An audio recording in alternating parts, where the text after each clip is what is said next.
OTEP à tous, bienvenue sur la chaîne des panafricanistes par essence, par conviction et par excellence. Celle des citoyens kémites par nécessité et obligation de combat. Nous sommes une chaîne qui n'est guidée que par nos ancêtres et rien que par les ancêtres qui appartiennent à l'égrégore du monde noir. Par conséquent, nous ne croyons en aucun Dieu venu de l'étranger. Toutefois, cette vidéo n'est aucunement destinée à inciter à la haine ou à la violence, car nous menons un combat qui est d'abord et avant tout spirituel, intellectuel et démocratique. Ensuite, il est politique, géopolitique et géostratégique. Contre l'impérialisme, le colonialisme, le néocolonialisme et l'endocolonat, qui sont tous qualifiés de crimes contre l'humanité. Nous menons ce combat sur la base du principe fondamental que nous avons hérité de nos ancêtres kémites, qui est celui de la Mahat, c'est-à-dire solidarité, vérité et justice. Vous êtes donc en droit de connaître la vérité et nous avons l'obligation de vous dire la vérité, rien que la vérité, afin que justice soit rendue au continent africain. Et ça, c'est notre modeste contribution dans cette noble lutte en faveur de la souveraineté, la dignité, la solidarité et l'unité africaine. C'est exactement ça que nous appelons le panafricanisme. Bien-aimés frères et sœurs, je vous ai parlé la dernière fois du projet de la construction d'une centrale nucléaire au Burkina Faso, qui s'est finalisé, qui va démarrer très bientôt, parce que les accords ont été scellés entre les deux pays, la Russie et le Burkina Faso.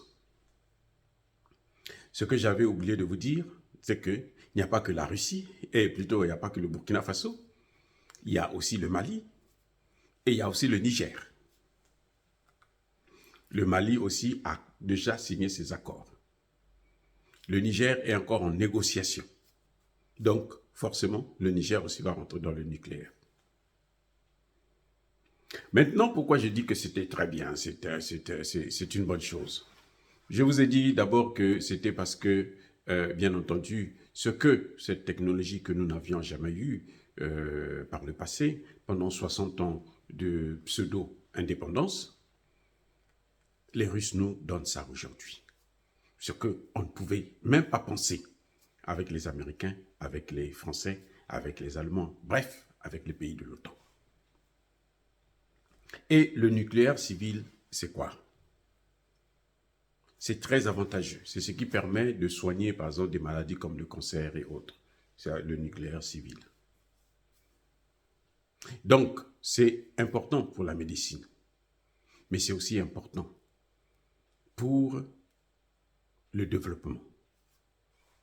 Vous avez vu l'Allemagne, les problèmes que l'Allemagne a aujourd'hui pour son industrie. Ce n'est pas parce que y a la guerre en Ukraine, non. C'est parce qu'ils n'ont plus l'énergie bon marché qui venait de la Russie.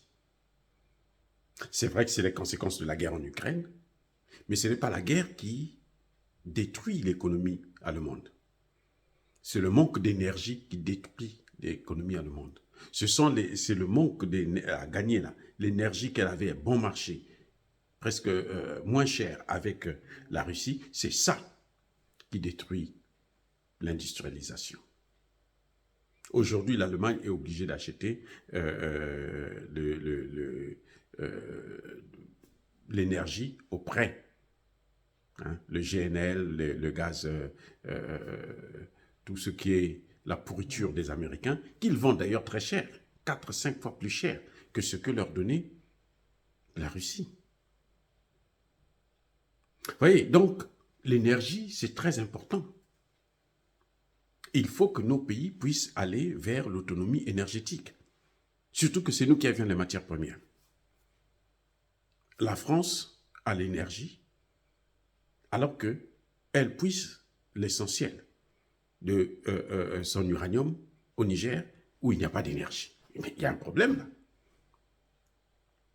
Donc, vous voyez, c'était un contrat qui est très important. C'est fondamental. C'est essentiel pour le développement. Les entreprises, ce qui reste des entreprises allemandes, ils sont en train de délocaliser pour aller aux États-Unis. Parce qu'aux États-Unis, il y a l'énergie moins chère.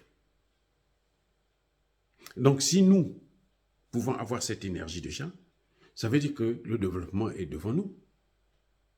Ça veut dire que les générations futures, là, ne vont pas avoir les mêmes problèmes que nous avons eus à étudier avec une lampe luciole que les Français ont fabriqué. Ils vous donnent ça. Et vous disiez, ça vous détruit la vie. Heureusement, j'ai porté les lunettes après le doctorat. Donc, heureusement que, c'est dit que Dieu nous a créés d'une manière incroyable. Et ce sont eux qui nous ont obligés de porter, sinon, ça ne me dit rien. Je peux lire sans lunettes. Mais c'est mieux de lire avec les lunettes pour éviter que, bon, voilà, c'est ce qu'ils disent, que vous êtes obligé de suivre. Donc l'énergie est essentielle si l'on veut le développement. Maintenant, il y a un autre problème. Est-ce qu'il y a le développement sans la souveraineté? Ça, c'est une question. Moi, je répondrais, je dirais non. Sans la souveraineté, il n'y a pas de développement. Le développement est la conséquence de la souveraineté. En fait, c'est ça. C'est-à-dire que c'est lorsque vous êtes souverain que vous pouvez mener une politique de développement. Si vous n'êtes pas souverain, vous ne pouvez pas mener une politique de développement. Les autres qui ont le contrôle sur vous, qui ont une certaine domination sur vous, ben, ce qu'ils vont faire, c'est qu'ils vont vous empêcher, comme la France le fait, avec le franc CFA, par exemple. Chaque fois que nous voulons nous lancer dans certains projets qui peuvent nous aider à sortir la tête de l'eau, ben, ils piétinent ça avec la monnaie. Et la souveraineté a plusieurs paliers, plusieurs niveaux. D'abord, la souveraineté politique, qui vous permet de vous engager, de décider ce que vous voulez faire pour votre peuple. Ensuite, la souveraineté monétaire, qui vous donne les moyens d'acquérir ce qu'il vous faut pour votre développement. Et enfin, la souveraineté militaire et sécuritaire, qui vous permet de protéger vos biens et votre population. Vous ne pouvez pas vous lancer dans le développement si votre sécurité est assurée par d'autres gens. On l'a vu avec Barkhane, les dégâts. Barkhane arrive en 2013, 5 ou 10% du territoire est occupé, et quand ils viennent, pour leurs intérêts, ils sont obligés d'alimenter le terrorisme, et on se retrouve avec 80% 8 ans plus tard. 80% du territoire occupé. C'est ça, justement, qu'on appelle la souveraineté sécuritaire ou militaire. C'est celui qui vient pour assurer votre sécurité, il a des intérêts. Et selon ses intérêts, il va assurer votre sécurité ou pas. S'il trouve que ses intérêts sont menacés, il ne va pas assurer votre sécurité, il va vous enfoncer. Donc, ces trois paliers de souveraineté exigent qu'ils puissent être atteints si nous voulons avoir le développement. Maintenant, il y a un problème pour la sécurité. Je vous ai dit que l'erreur de Kadhafi, c'était d'avoir donné son arsenal nucléaire aux États-Unis. Ça, c'était l'erreur fondamentale de Kadhafi. Et je vous ai même dit dans une de mes vidéos, il y a quelques semaines seulement, que l'Afrique ne peut pas se développer. L'Afrique n'a pas besoin d'un siège au Conseil de sécurité de l'ONU. Ce que l'Afrique a besoin, c'est l'arme nucléaire pour se protéger. Parce que c'est l'arme dissuasive. Quand vous avez ça, personne ne vous attaque. Celui qui vous attaque, il sait que non, mais s'il vous attaque, même lui-même, il va mourir. Il va peut-être vous tuer, mais lui aussi, il va mourir. Donc, il ne va pas vous attaquer. Il va tout faire pour éviter de faire ce que vous êtes en train de voir dans le Sahel. Si on avait l'arme nucléaire, là, ça n'allait pas arriver. Je dis, ça n'allait pas arriver. C'est ça que l'Afrique a besoin.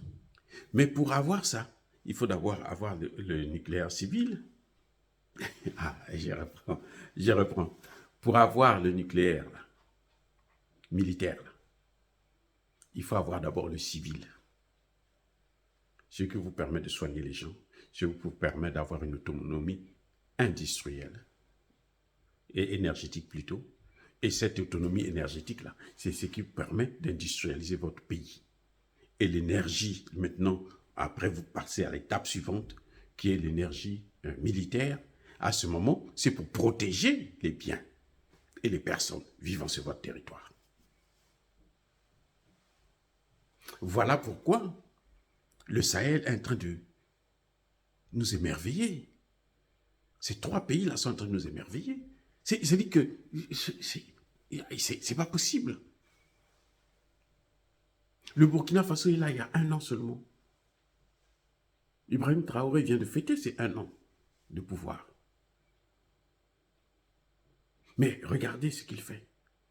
Il nous amène le nucléaire civil. On nous donne, on apporte là, on a maintenant la technologie.